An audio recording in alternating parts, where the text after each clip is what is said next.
کہ اللہ مسبب الاسباب ہے، وہ اسباب کا پابند نہیں ہے، وہ اسباب کا محتاج نہیں ہے، اسباب اس کے محتاج ہیں۔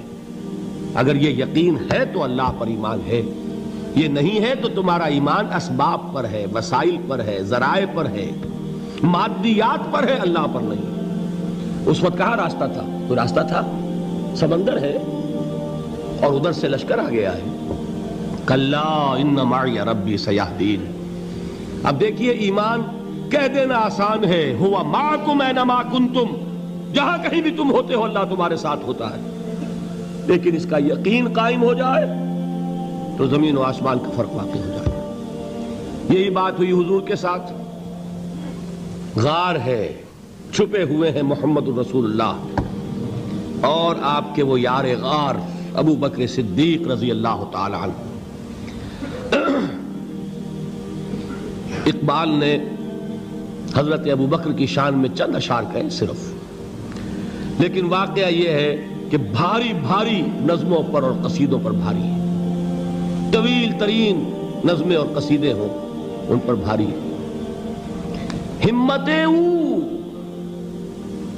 ابو بکر کی ہمت جو ہے، کشت ملت را جو ابر، جیسے بارش سے کھیتی اپجتی ہے، ابو بکر کی ہمت اور عزیمت اس امت کو اسی طرح سینچنے والی ہے۔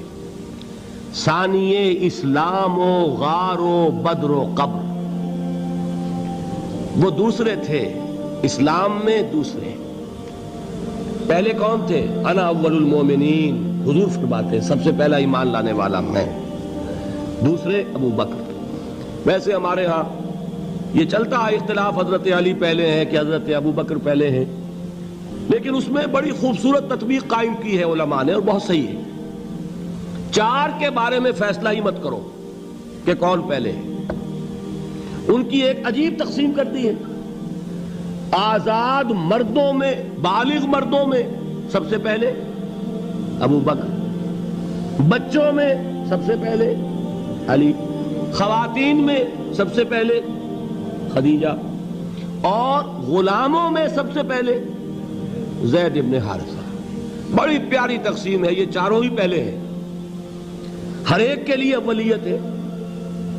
اور واقعہ یہ ہے کہ اگر زمانی اعتبار سے تعین ہوگا تو پہلے خدیجۃ الکبریٰ آئیں گی رضی اللہ تعالی عنہ، کسی اور سے بات کرنے کی نوبت بعد میں آ سکتی ہے، پہلے تو اہلیہ محترمہ سے بات ہوئی، آتے ہی پہلی وحی ہوئی ہے، ابھی تبلیغ کا حکم نہیں تھا۔ کس کو بتایا واقعہ؟ ابھی اپنی نبوت کی تبلیغ کا تو حکم ہی نہیں آیا۔ واقعہ کس کا ہے؟ وہ خدیجہ کا ہے۔ جب کہا ہے کہ خشیت علی نفسی، مجھے اپنی جان کا اندیشہ ہے، تو کیا جواب دیا خدیجہ نے رضی اللہ تعالی عنہا؟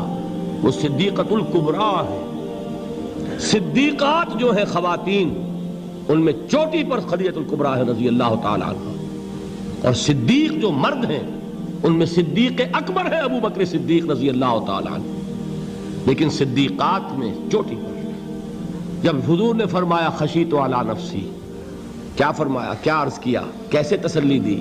نہیں نہیں، اللہ آپ کو ضائع نہیں کرے گا، آپ غریبوں کے ہمدرد ہیں، آپ مساکین کے تکالیف رفع کرنے والے ہیں، آپ بیواؤں کی سرپرستی کرتے ہیں، آپ مسافروں کی خدمت کرتے ہیں، اللہ آپ کو ضائع نہیں کرے گا۔ یہ یقین ہے اس خاتون کے اندر۔ خیر وہ ایک علیحدہ بات ہو جائے گی۔ میرے دل پر حضرت خدیجہ رضی اللہ تعالیٰ عنہ کی شخصیت کا بڑا گہرا نقش ہے، جو وہ کوئی اور ہی وقت اور موقع ہوا تو بیان ہوگا۔ بہرحال اقبال نے ایک مصرے میں جو چار اولیتیں جمع کر دی ہیں، ہمتیں او کشت امت را چو ابر، ثانی اسلام و غار و بدر و قبر۔ اسلام میں حضور کے بعد پہلے کون؟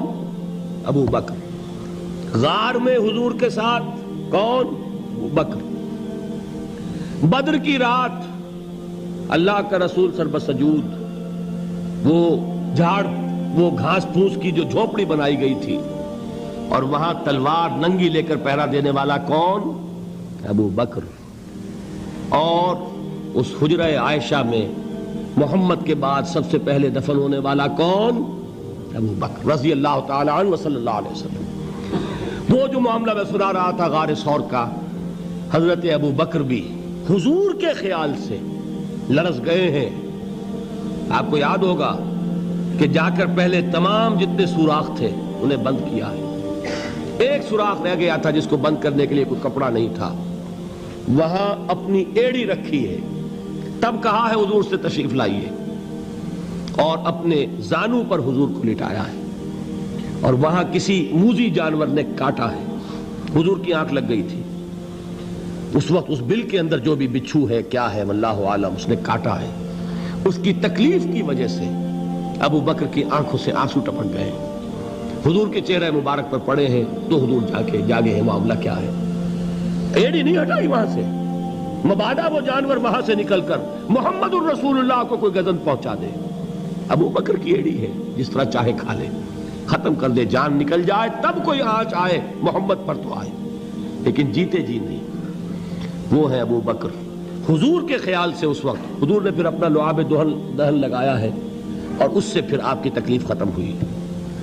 جیسے خیبر میں حضرت علی کی آنکھ دکھ رہی تھی, اس کو جو شفا حاصل ہوئی وہ بھی حضور کے لعاب دہن سے ہوئی. تو بہرحال اس وقت انہوں نے کہا ہے کہ اے نبی یا رسول اللہ, اگر اس وقت ان میں سے کسی نے غیر ارادی طور پر بھی اپنے قدموں کی طرف جھانک لیا تو پکڑے جائیں گے. کیا جواب تھا اللہ کے رسول کا؟ لا تحزن ان اللہ معنا. اللہ ہمارے ساتھ ہے, کیوں گھبراتے ہو ابو بکر؟ یہ ہے ایمان باللہ. میرا مالک اللہ, میرا رازق اللہ, میرا محافظ اللہ, میرا مددگار اللہ, میرا پشت پناہ اللہ, میرا دوست اللہ. یہ دوستی ہے اللہ کی جو لب لباب ہے, حاصل ہے ایمان کا. اسی کا نام ولایت ہے. اولیاء اللہ کے سروں پر سینگ نہیں ہوتے. جس کے دل میں ایمان راسخ ہو چکا ہو وہی اللہ کا ولی ہے. جسے اللہ پر یقین ہو چکا ہے وہی اللہ کا ولی ہے. جسے یقین ہے اللہ میرے ساتھ ہے, میرا مددگار, میرا پشت پناہ, میرا ساتھی, میرا دوست, میرا محبوب, میرا محب. اللہ اہل ایمان سے محبت کرتا ہے. واللہ یحب الصادقین. ان اللہ یحب الذین یقاتلون فی سبیلہ صفا کانہم بنیان مرصوص. اللہ محبت کرنے والا, اہل ایمان محبوب, اور اہل ایمان محبت کرنے والے اللہ محبوب. والذین آمنوا اشد حبا للہ. آپ تصور کیجئے جسے یہ رشتہ ایمان یا رشتہ ولایت حاصل ہو جائے, الا ان اولیاء اللہ لا خوف علیہم ولا هم یحزنون. آگاہ ہو جاؤ, اللہ کے دوستوں کے لیے نہ کوئی خوف ہے نہ کوئی حزن ہے. اور میں بیان کر چکا تھا, خوف اور حزن کے خاتمے ہی کا نام امن ہے. زوال خوف, زوال حزن. یہ خوف اور حزن کیوں آتے ہیں بار بار؟ اللہ تخافوا ولا تحزنوا, دونوں آ گئے. الا ان اولیاء اللہ لا خوف علیہم ولا هم یحزنون, پھر وہی دو. وہ کیوں ہے؟ خوف ہوتا ہے کسی مستقبل کی بات کا, یہ نہ ہو جائے, وہ نہ ہو جائے, یہ نقصان نہ پہنچ جائے, یہ تکلیف نہ ہو, یہ غضب نہ آ جائے. خوف ہے مستقبل سے. حزن ہے یہ کیوں ہوا, یہ نہیں ہونا چاہیے تھا, یہ میرا فلاں چیز میرے ہاتھ سے جاتی رہی ہے, فلاں موقع نکل گیا, اب بیٹھے ہوئے ہیں اندر ہی اندر کڑ رہے ہیں, صدمہ ہے اور رنج ہے. اور جو اللہ پر ایمان رکھتا ہے وہ جانتا ہے ما اصاب من مصیبت فی الارض ولا فی انفسکم الا فی کتاب من قبل ان نبرأها ان ذلک علی اللہ یسیر لکی لا تعصوا علی ما فاتکم ولا تفرحوا بما آتاکم واللہ لا يحب كل مختال فخور. اس زمین میں یا تمہاری جانوں میں کوئی تکلیف, کوئی مصیبت نہیں آ سکتی سوائے اس کے کہ جو اللہ نے لکھ دی ہو, اس سے پہلے کہ وہ ظاہر ہو. جس کو یہ حقیقت معلوم ہو گئی اس کو یہ طرز عمل اختیار کرنا چاہیے. جو چیز چھن جائے, جاتی رہے, چھوٹ جائے, اس پر افسوس نہ کرو. کس نے چھینی؟ دوست نے. دوست کے فیصلے پر شکایت. دوستی کو بٹا لگا رہے ہو, سرے تسلیم خم ہے جو مزاج یار میں آئے. اگر دوستی ہے تو پھر تو تمہیں گردن جھکانی چاہیے کہ ہر چہ ساقی ماریخت عین الطافست, جو بھی میرا ساقی میرے پیالے میں ڈال دے اس کا کرم ہے. جو اس کی طرف سے آئے اس پر کوئی رنج نہیں, کوئی صدمہ نہیں, کوئی غم نہیں, کوئی شکایت نہیں, کوئی شکوہ نہیں. اور جو ہوگا وہ اس کے اذن کے بغیر نہیں ہوگا, اور اس کا اذن ہوگا تو یقیناً میرے لیے خیر ہی خیر ہے, چاہے وہ ناگوار شے ہو. بظاہر مجھے اچھی نہ لگ رہی ہو، میری شارٹ سائٹڈنس میں مجھے وہ نظر آ رہی ہے کہ میرے لیے بری ہے، لیکن قرآن نے کہا ہے عَسَىٰ أَن تَكْرَهُوا شَيْئًا وَهُوَ خَيْرٌ لَكُمْ وَعَسَىٰ أَن تُحِبُّوا شَيْئًا وَهُوَ شَرٌّ لَكُمْ وَاللَّهُ يَعْلَمُ وَأَنْتُمْ لَا تَعْلَمُونَ۔ ہو سکتا ہے تم کسی چیز کو ناپسند کرو درحال ہے کہ اسی میں تمہارا خیر ہو، اور ہو سکتا ہے تم کسی چیز کو پسند کرو درحال ہے کہ اس میں تمہارا شر ہو۔ اللہ جانتا ہے، تم نہیں جانتے۔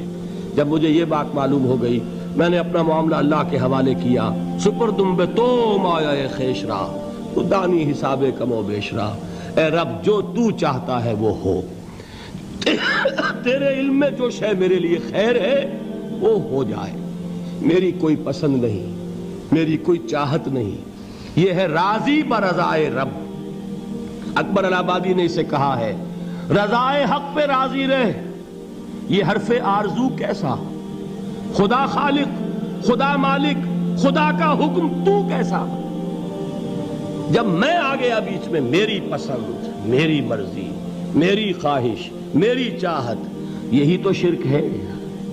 ما شاء اللہ کان وما لم یشاء لم یکن، جو اللہ نے چاہا وہ ہوا، جو اس نے نہیں چاہا نہیں ہوا، اختیار اس کا ہے، میرا تو نہیں۔ رضائے حق پہ راضی رہ، یہ حرف آرزو کیسا، خدا خالق، خدا مالک، خدا کا حکم تو کیسا۔ اقبال نے اسے کہا ہے فارسی میں، اب آپ کہیں اس کا ترجمہ بھی کرو تو وہ مجھے ذرا اس وقت کچھ بہت ہی بدذوقی کسی بات نظر آئے گی۔ جائیے پوچھئے کسی سے جسے فارسی آتی ہو۔ برو کشید ز پیچا کے ہست و بود مرا، چوک دہا کے مقام رضا کشود مرا۔ مجھے تو تمام پیچ و خم سے نکال دیا اس مقام رضا نے، میں راضی برضائے رب ہوں، جو فیصلہ اس کا میں اس پر راضی۔ تو کہاں کا حزن اور کس کا خوف، یہی زوال حزن اور زوال خوف، یہی ہے امن، یہ نتیجہ ہے ایمان کا۔ تو جان لیجئے یہ ہے لب لباب، یہ ہے حاصل ایمان کا۔ یہ ہے تو ایمان ہے، یہ نہیں ہے تو ایمان نہیں۔